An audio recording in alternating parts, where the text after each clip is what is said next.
Welcome at the Nkaf Empire. Today, we want to talk about the most important topic on how the world was created.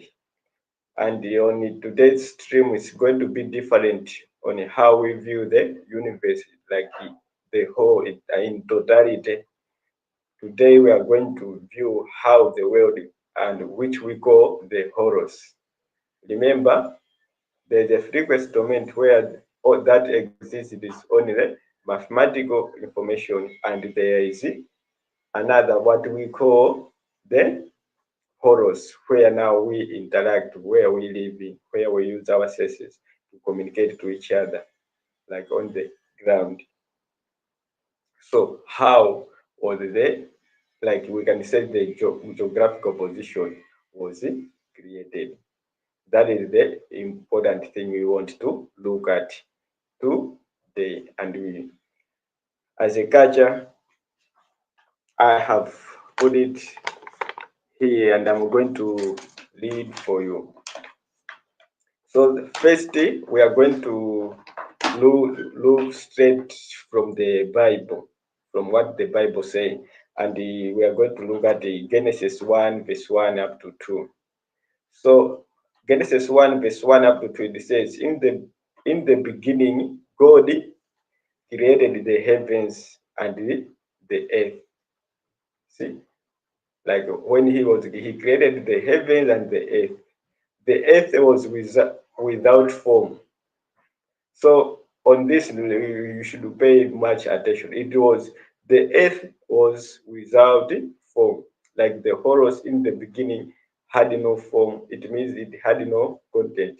It was just an idea. So we can take the form and void. So we can take, remember these stories were written a long time ago. The word form, void were not by then clearly defined or what they really mean. There was a time when maybe it might be a time of discovery where the words were being formed. So the form, it means it was an idea. We can put the form as the way we call the frequency domain, where there is nothingness. And nothingness is mathematical information because it contains all the positive and the negative values. So forms is what give now rise to now what we call what we call matter and void. So you can see the void, nothingness. Look, if you look, take something that have a void, you might see there is nothing inside, but it might happen there is air, and there still more. There is still positive and negative number. It's like the same thing here on how you have to look the what we call the frequency domain. You have to look at it as something that contains nothingness, something that is like there is just a space. That is how you have to look when you examine it intuitively. You have to examine it in that way that it was nothingness, like the void, and it is that void that contains everything, that could have all the positive and negative charges. We can explain this by mathematics, and we are going to do that in the near future for you. Maybe if you want to have to learn, maybe some they are good learning using diagrams. So we are going to, in the future, we might have a stream like this one that will explain to you via. We are going to explain to you in a better place using the diagrams. So, and the darkness was on the face of the deep. See, darkness was on the face of the deep, like there was darkness in the time of the spirit, and the spirit of God was hovering over the face of the waters.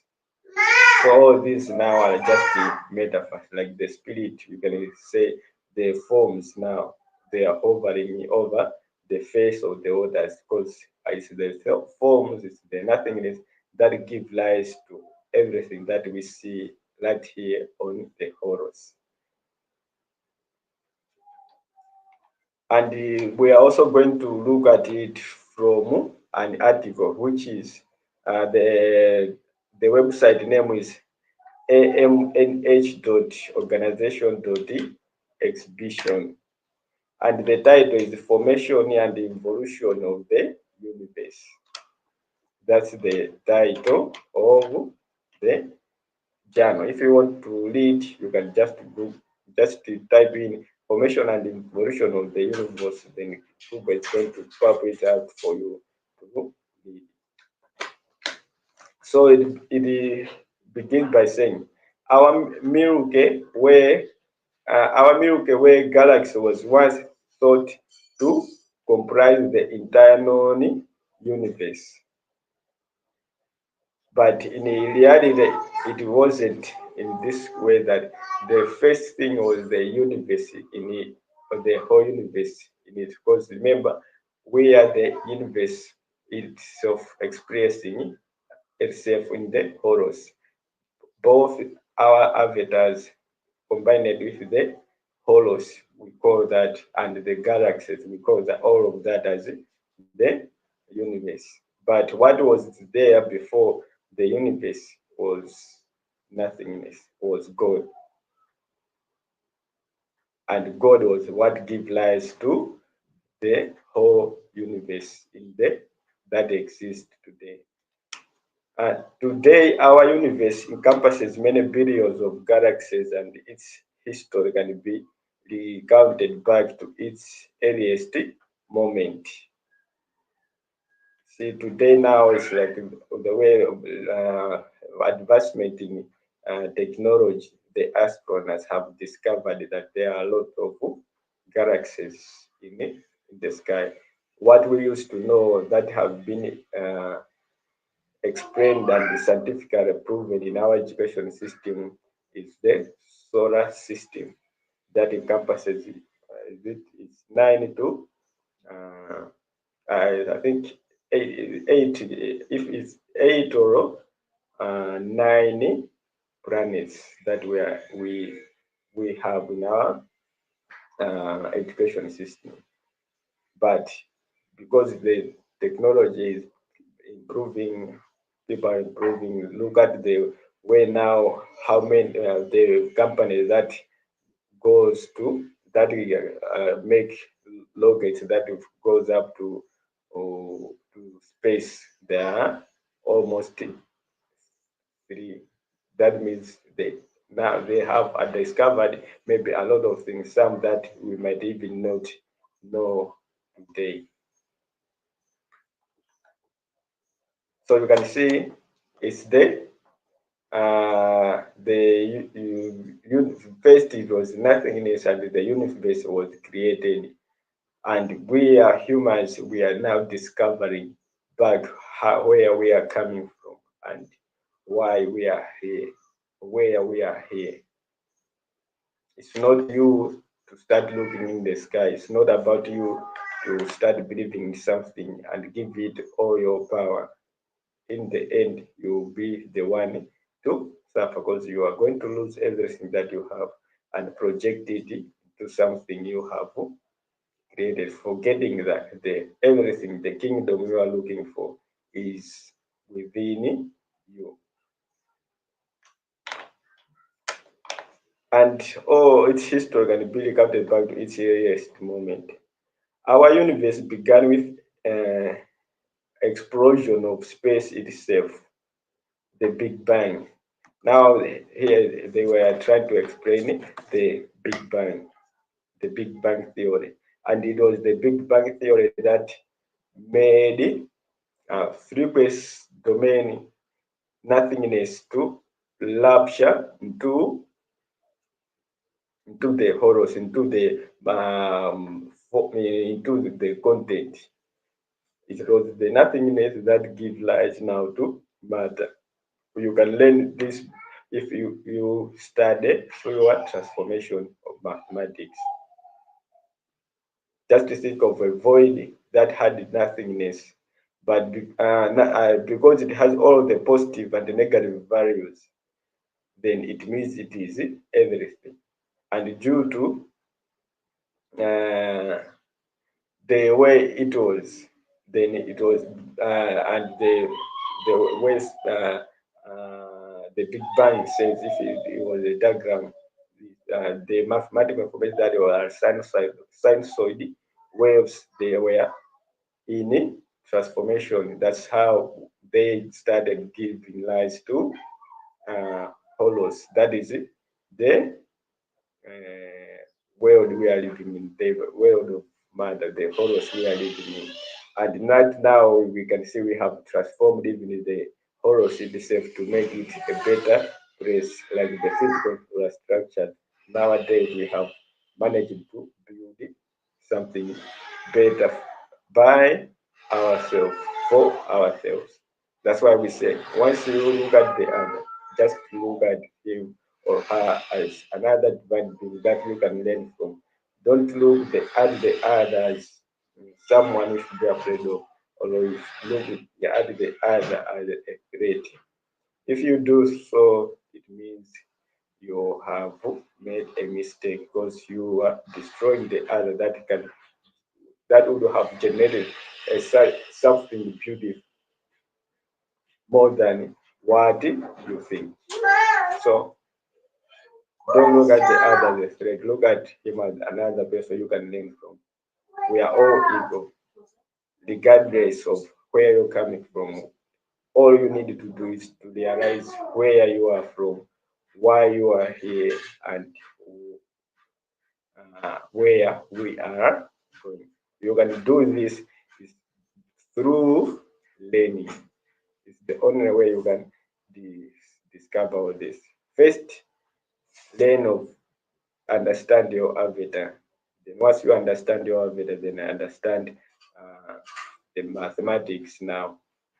After understanding mathematics, then you learn mathematical concept, and the mathematical concept that now explain what existence is.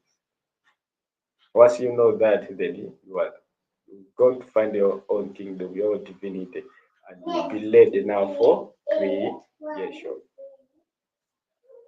That is that according to what Big Bang theory says. So starting from extremely high density and temperature, space expanded, the universe cooled, and the simplest elements formed. So all of this is now trying to explain how the mathematical information, that is the frequency, nothingness, what process might be involved to start giving rise to all the galaxies. So the temperature, all that just being explanations from scientific perspective.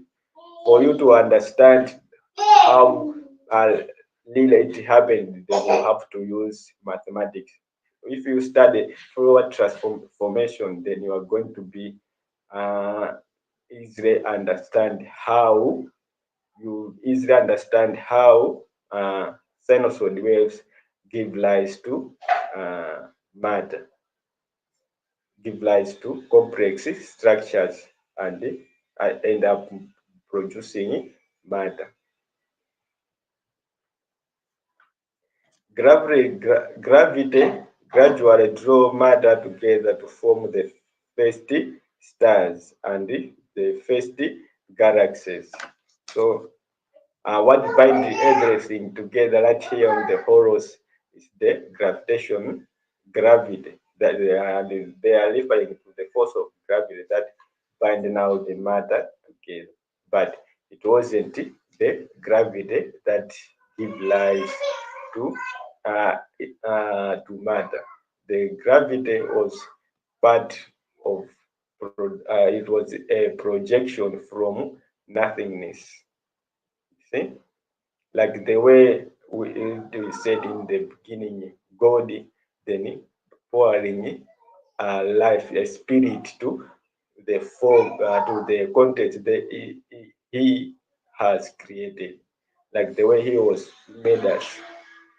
Those but nothingness, those mathematical sinusoid waves, after creating these bodies, he gives life to these bodies for us to breathe in and to say that is life.